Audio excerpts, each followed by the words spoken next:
جس کا نام تھا تموجن. یہ 564 ہجری میں پیدا ہوا. یہ اتنا غریب تھا کہ چوہے مار کے کھاتا تھا. اتنا غریب اور اتنا بے بس تھا، اس کی بیوی کو دشمن اٹھا کے لے گئے اور یہ واپس نہ کروا سکا. یہ اتنا بے بس تھا. جب انہوں نے خود واپس کیا تو اس کی بیوی حاملہ تھی. اس کا نام تھا تموجن، اور اس کو بعد میں تاریخ نے نام دیا چنگیز خان. چنگیز خان جب وہ 40 سال کی عمر کو پہنچا تو دنیا کا سب سے طاقتور بادشاہ بن چکا تھا. اور پھر مسلمان بادشاہ کیا، عوام کیا، رعایا کیا، امیر کیا، غریب کیا، وہ تباہی کی آخری حدوں تک آپس میں مالکی، حنبلی، شافعی، حنفی ایک دوسرے کو قتل کر رہے، شیعہ سنی ایک دوسرے کو قتل کر رہے، اور ایک دوسرے پر لڑائیاں اور ایک دوسرے کے خلاف مناظرے. یہ دین بن. مولانا طارق جمیل صاحب کے بیانات سننے کے لیے ہمارا چینل بات تو مدنی کو سبسکرائب کریں. مولانا صاحب کا یہ بیان اگر آپ کو اچھا لگے تو لائک کریں اور ویڈیو کو ضرور شیئر کریں. بیل آئیکن کے بٹن کو ضرور پریس کریں تاکہ آنے والی ہماری ویڈیو آپ تک بآسانی پہنچ سکے. جزاک اللہ خیرا. 317 ہجری میں 317 میں پیچھے سے بات چل رہی تھی. عسیٰ ان یبعثک ربک مقاما محمودا. اس آیت پر کچھ حنبلی کچھ دوسرے مسلمان آپس میں اتنا اختلاف ہوا کہ لڑ 300 آدمی ذبح ہو گئے. یہ کیفیت بن رہی ہے. اور عباسی بادشاہ عید کی نماز پڑھنے نکلتا ہے. بغداد کا خلیفہ عید کی نماز پڑھنے جا رہا ہے. اس کے آگے مراسی نچی جاندے، بھنڈ نچی جاندے تو کرتب ہوئے جاندے. عید کی نماز کے لیے یہ جلوس نکلتے نکلتے عیدگاہ میں عشاء کے بعد پہنچا اور عید کی نماز عشاء کے بعد پڑھی گئی. یہ حال ہو گیا. اس طرح کی صورتحال بن گئی. اور اخلاقی پستی اپنی حد کو پہنچی تو اللہ تعالیٰ نے چنگیز کو اٹھایا اور اس نے 610 میں اسلامی سلطنتوں پہ حملہ شروع کیا. یہ بامیان افغانستان کا شہر ہے. یہاں اس کا ایک بیٹا چغتائی اس کا بیٹا قتل ہو گیا، یعنی اس کا پوتا قتل ہوا.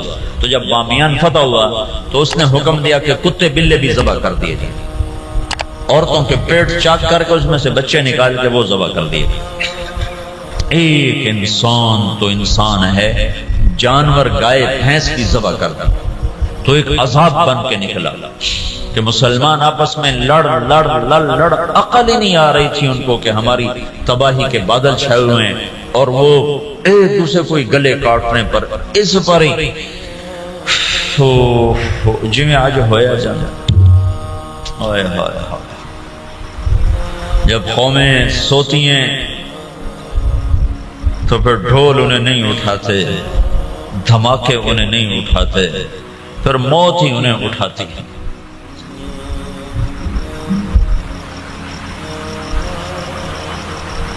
610 ہجری میں چنگیز خان نے بخارا پہ حملہ کیا. سب سے پہلا شہر بخارا تھا بڑا جس پر اس نے حملہ کیا.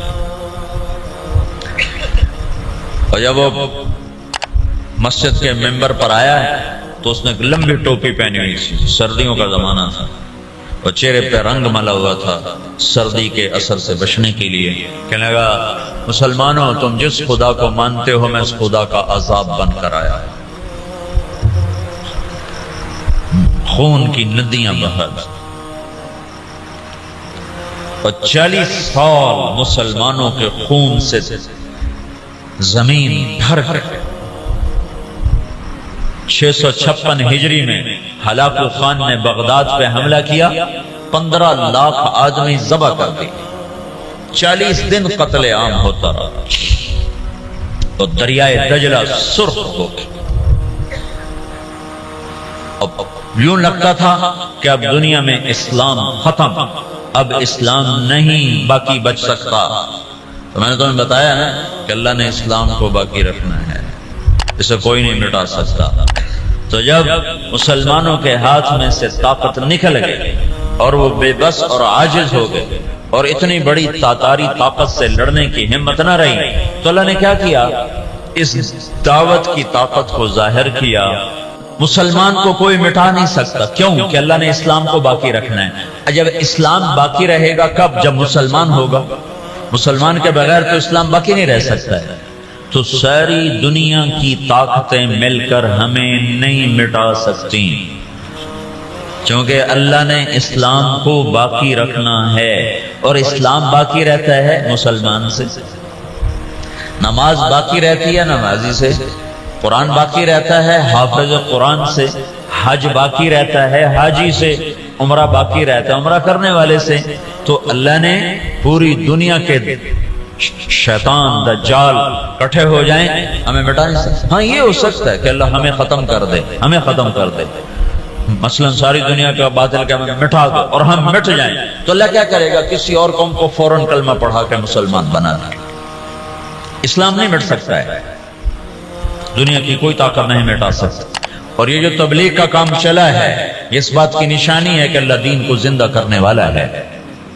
یہ کوئی جماعت نہیں ہے کہ جویں دنیا جماعتیں ٹریاں ودیاں، یہ کوئی جماعت نہیں ہے۔ پورے عالم کے انسانوں کو سامنے رکھ کر ایمان کی دعوت دینے کا پروگرام اور نظام ہے، اس کا آخر ہدایت ہوگا، اور اللہ جو چاہے کر دے، چاہے باطل والوں کو ایمان دے دے، اللہ کی سنت۔ تو کوئی 500-600 سال پہلے ایک دور آیا ہے جب یوں لگا کہ دنیا سے اسلام مٹ جائے گا اور ختم ہو جائے گا۔ یہ دور ہے 7ویں صدی کا۔ زوال تو شروع ہو گیا 5ویں صدی سے، جب مسلمان آپس میں لڑ حکومتوں کے غلام بن گئے۔ 583 سے 483 سے زوال آنا شروع ہوا، اور پھر وہ چلتے چلتے اتنا آگے چلا گیا کہ تو ایک دوسرے کے گلے کاٹنا یہ فن بن گیا۔ حکومت کی خاطر ذبح کر دینا، کھوپڑیوں کے مینار بنا دینا۔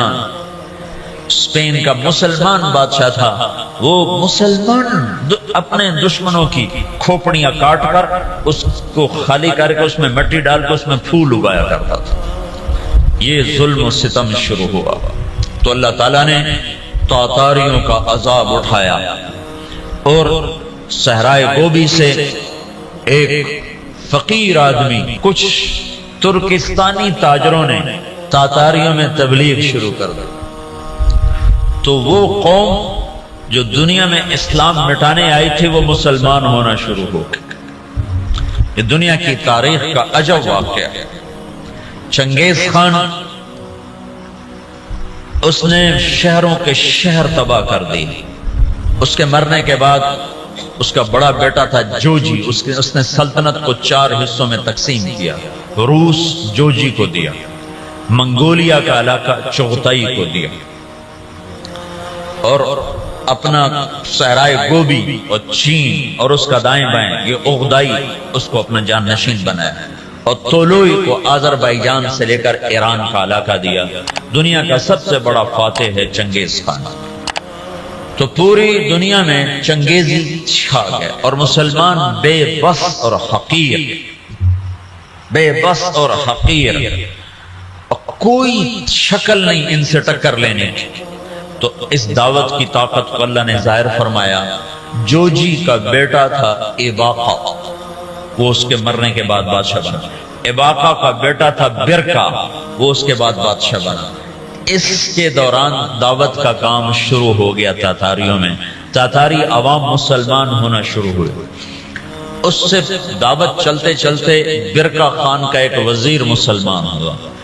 وہ جب موقع پاتا تو برکا کو اسلام کی باتیں سناتا، تو سن کے حیران ہو کر کہتا یہ اچھی باتیں کس نے تمہیں سکھائی ہیں؟ کہا یہ اسلام سکھاتا ہے۔ کہا یہ اسلام کہاں سے تم نے سیکھا ہے؟ کہا یہ کچھ مسلمان آتے ہیں جو یہ باتیں بتاتے ہیں، اگر آپ اجازت دیں تو آپ سے ملاؤں؟ کہا ہاں۔ اب اگر کوئی مسلمان آئے تو مجھ سے ملانا ہے۔ تو تو ایک ترکستانی تاجروں کا قافلہ، وہ تاجروں کے بھیس میں ہوتے تھے، کام دعوت کا کرتے تھے۔ اللہ نے اسلام کو باقی رکھنا ہے، یہ مٹ نہیں سکتا، اسے کون مٹا سکتا ہے؟ عیانورش تاتار کے افسانے سے پاسما مل گئے کعبے کو صنم خانے سے۔ تو جب وہ قافلے والے آئے تو اس نے برکا خان سے ملایا۔ برکا جو تھا نا، اس نے جب دعوت سنی تو مسلمان ہوا اور پوری روس کی سلطنت میں اسلام پھیل گیا۔ تاریخ لکھنے والے لوگ حیران ہوتے ہیں کہ یہ دنیا میں پہلی دفعہ ایسا ہوا کہ فتح کرنے والی قوم نے اپنے غلاموں کا دین قبول کر لیا۔ ہر کوئی بادشاہوں کا کلمہ پڑھتا ہے، لیکن یہ دنیا کی تاریخ میں پہلی دفعہ ہوا کہ غلاموں کا کلمہ بادشاہوں نے پڑھا۔ تو ایک نسل پوری چنگیز خان کی مسلمان ہو گئی۔ اب ہلاکو جو تھا وہ مصر ایک ملک باقی رہ گیا تھا، وہ اس پہ حملہ کرنے کے لیے لشکر جرار لے کر نکلا۔ تو مصر کے بادشاہ رکن الدین بیبرس نے برکا خان کو خط لکھا کہ ہلاکو ہم پہ حملہ کرنا چاہتا ہے، تو مسلمان ہے ہمارا ساتھ دے۔ تو برکا خان نے ہلاکو کو خط لکھا کہ تو مصر پہ حملہ چھوڑ دے ورنہ میں تم پہ حملہ کروں گا۔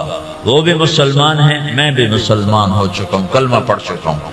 جب یہ خط ہلاکو نے پڑھا تو پریشان ہو گیا۔ اس نے برکا خان کو خط لکھا کہ تمہیں پتہ نہیں ہے کہ چنگیز کا قانون یاسا، اس میں یہ لکھا ہوا ہے کہ کوئی تاتاری دوسرے کے خلاف تلوار نہیں اٹھائے گا۔ تو برکا خان نے اس کو جواب دیا، وہ بھی کافر تھا، تو بھی کافر ہے، میں مسلمان ہوں، تو مصر پہ حملہ کرے گا، میں تجھ پہ حملہ کروں گا۔ اب اللہ کا غیبی نظام چلا ہے، اسلام کو کوئی نہیں مٹا سکتا۔ 4 بیٹے ہیں ہلاکو چنگیز کے، جوجی، اغدائی، چغتائی، تولوئی۔ ہلاکو تولوئی کا بیٹا ہے اور برکا اباکا کا بیٹا ہے۔ اور جب یہ لشکر نکلا ہے مصر پہ حملہ کے لیے تو یہ حقیقت ہے اس لشکر کو مصر والے نہیں روک سکتے تھے۔ تاتاری کے سامنے آ گئے اور پہلی دفعہ 50 سال کے بعد تلوار تاتاریوں کی آپس میں ٹکرائی، اور اس کے پیچھے چند غیر معلوم مسلمان تبلیغ والے ہیں جن کو تاریخ نے محفوظ نہیں کیا، نام تک بھی نہیں محفوظ کیے، لیکن چند لوگ تھے جنہوں نے اللہ کی بات سنا بادشاہوں تک پہنچائی۔ پھر ایک خوفناک جنگوں کا سلسلہ شروع ہو گیا۔ ہلاکو نے ظلم زیادہ اس لیے کیا کہ ہلاکو کی بیوی عیسائی تھی، دوزہ اس کا نام تھا، اور اس کا جو سالار تھا وہ بھی عیسائی تھا، اس کا نام تھا قطبوغا۔ یہ دونوں عیسائی تھے۔ تو یہ چاہتے تھے مسلمانوں کو مٹا دیں، لیکن میرے اللہ مکروا ومکر اللہ واللہ خیر الماکرین، مکروا مکرا ومکرنا مکرا وہم لا یشعرون۔ اللہ نے برکا کو ایمان دیا، اس سے جا کر ٹکرایا ایک جنگ میں، جو میں ہلاکو نے پہلے مصر پہ حملے کا ارادہ کیا، لیکن اس کا بھائی تھا منگو خان، وہ اس وقت چنگیزیوں کا بادشاہ تھا۔ جب اغدائی مرا تو اس کا بیٹا قیوق تھا، وہ بادشاہ بنا۔ قیوق کے مرنے کے بعد منگو خان بنا۔ ہلاکو مصر پہ حملے کی تیاری کر رہا تھا کہ منگو خان مر گیا، تو وہ قانون تھا کہ جو تاتاری بادشاہ جہاں بھی ہے وہ بڑے بادشاہ کی میت پر پہنچے، تو اس نے سارے لشکر کو کوچ کا حکم دیا۔ تھوڑی سی فوج اس نے فلسطین میں رکھی، اور 2 سال کے بغداد کی تباہی کے 2 سال کے بعد 656 میں بغداد تباہ ہوا۔ 658 میں رکن الدین بیبرس نے قطبوغا پہ حملہ کیا اور وہ زندہ گرفتار ہوا۔ پھر انہوں نے اس کی بوٹی بوٹی کر کے اس کو پھینک دیا۔ پھر ہلاکو لاؤ لشکر لے کے مصر پہ چڑھا ہے تو برکا خان آگے آیا۔ یہ دونوں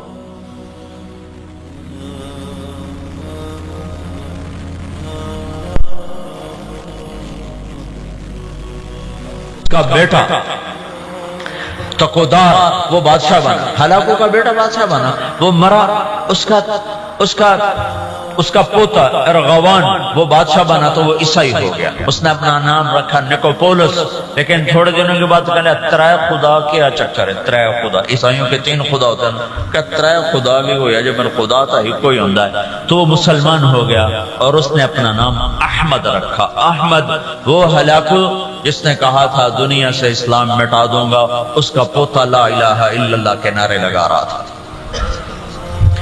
اس کے پیچھے کوئی تلوار نہیں ہے, تلوار تو مسلمانوں دے ہاتھ اجرائی کوئی نہیں گئی, زنگ لگ گیا تھا تلواروں کو. زوال شدہ قومیں کہاں لڑ سکتی ہیں؟ تو اللہ نے کیا کیا, اسلام کو باقی رکھنا ہے تو جس قوم میں طاقت ہے انہوں نے کوئی کلمہ پڑھا دی. تو اب برکا خان کی اولاد مسلمان یعنی جوجی کی اولاد مسلمان ہو گئی, اور ادھر طولوئی کی اولاد مسلمان ہو گئی. ادھر چغتائی رہ گیا جو منگولیا کا بادشاہ بنا تھا, اس کا پڑپوتا تیمور تغلق. وہ مولانا جلال الدین رحمت اللہ علیہ ایک بڑے عالم ہیں, ان سے اس کی ملاقات ہوتی, وہ اس کو ایمان کی دعوت دیتے ہیں. وہ ان سے متاثر ہوتا ہے, ان سے کہتا ہے کہ ابھی تو میں ولی العہد ہوں, جب میں بادشاہ بن جاؤں پھر میرے پاس آنا, پھر میں تمہاری بات سنوں. اس کے بادشاہ بننے سے پہلے جلال الدین کا انتقال ہو گیا. انہوں نے اپنے بیٹے رشید الدین سے فرمایا کہ بیٹا جب تیمور تغلق بادشاہ بنے تو اس کو جا کے ایمان کی دعوت دینا اور بتانا کہ میرے باپ جلال الدین نے تم سے بات کی تھی تو تم نے وعدہ کیا تھا. جلال الدین کے انتقال کے بعد تیمور تغلق بادشاہ بنا تو رشید الدین رحمت اللہ علیہ اس کے دربار میں پہنچ, بڑی مشکل سے اس تک رسائی ہوئی اور اس کو ایمان کی جب دعوت دی تو اس نے کلمہ پڑھا.